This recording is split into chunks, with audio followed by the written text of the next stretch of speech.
Hi friends, ಎಲ್ಲರಿಗೂ ನಮಸ್ಕಾರಗಳು. ತಮ್ಮೆಲ್ಲರಿಗೂ ಕೂಡ ಇವತ್ತಿನ ನನ್ನ ವಿಡಿಯೋಗೆ ಸ್ವಾಗತ. ಯಾರೆಲ್ಲ ನನ್ನ ವಿಡಿಯೋಗಳು ನೋಡಿ ನನಗೆ ಸಪೋರ್ಟ್ ಮಾಡ್ತಿದ್ರೆ ತಮ್ಮೆಲ್ಲರಿಗೂ ಕೂಡ ಧನ್ಯವಾದಗಳನ್ನು ಹೇಳೋದಕ್ಕೆ ಇಷ್ಟಪಡ್ತೀನಿ. ಇನ್ನು ಯಾರೆಲ್ಲ ನನ್ನ ಅಕೌಂಟನ್ನು ಫಾಲೋ ಮಾಡ್ತಿಲ್ಲ, ನನ್ನ ಅಕೌಂಟನ್ನು ಫಾಲೋ ಮಾಡಿ ನನಗೆ ಸಪೋರ್ಟ್ ಮಾಡಿ ಅಂತ ಕೇಳ್ತೀನಿ.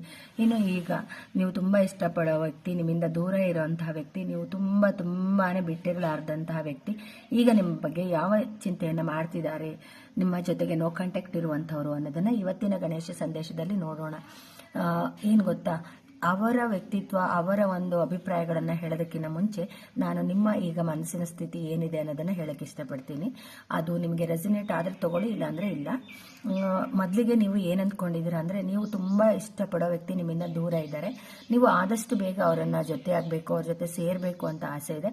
ಆದರೆ ನೀವು ಏನು ನಾಟಕ ಮಾಡ್ತಿದ್ದೀರ ಅಂದರೆ, ತುಂಬ ತೋರಿಕೆಯ ನಡವಳಿಕೆ ಇದೆ ನಿಮ್ಮಲ್ಲಿ. ಅಂದರೆ ನೀವು ಯಾರನ್ನೂ ಇಷ್ಟಪಡ್ತಿಲ್ಲ, ಅವ್ರು ಹೋದ್ರೂ ಹೋಗ್ಲಿ ನಾನು ಖುಷಿಯಾಗಿದ್ದೀನಿ ಅಂತ ಸುಮ್ಮನೆ ತೋರಿಕೆಯ ಒಂದು ನಟನೆಯನ್ನ ಮಾಡ್ತಿದ್ದೀರಾ. ನಿಮ್ಮ ಮನಸ್ಸಿನಲ್ಲಿ ಇರೋದೇ ಬೇರೆ, ಆದರೆ ನೀವು ತೋರಿಕೆಯನ್ನು ತೋರಿಸ್ತಾ ಇರೋದೇನೆ ಬೇರೆ. ಅವ್ರು ಇಲ್ದಾನೆ ನಾನು ಖುಷಿಯಾಗಿದ್ದೀನಿ ಅಂತ ಲೈಕ್ ಸ್ಟೇಟಸ್ ಹಾಕೋದು, ಇಲ್ಲ ಏನೋ ಫೋಟೋಸ್ ಹಾಕೋದು, ಆ ರೀತಿ ಮಾಡ್ತಾ ಇದ್ದೀರಾ.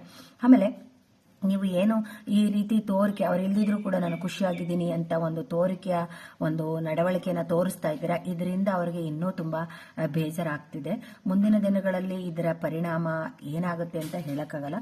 ಸೊ ಆದಷ್ಟು ನಿಮ್ಮತನವನ್ನು ತೋರಿಸಿ ಅಂತ ಹೇಳೋದಕ್ಕೆ ಇಷ್ಟ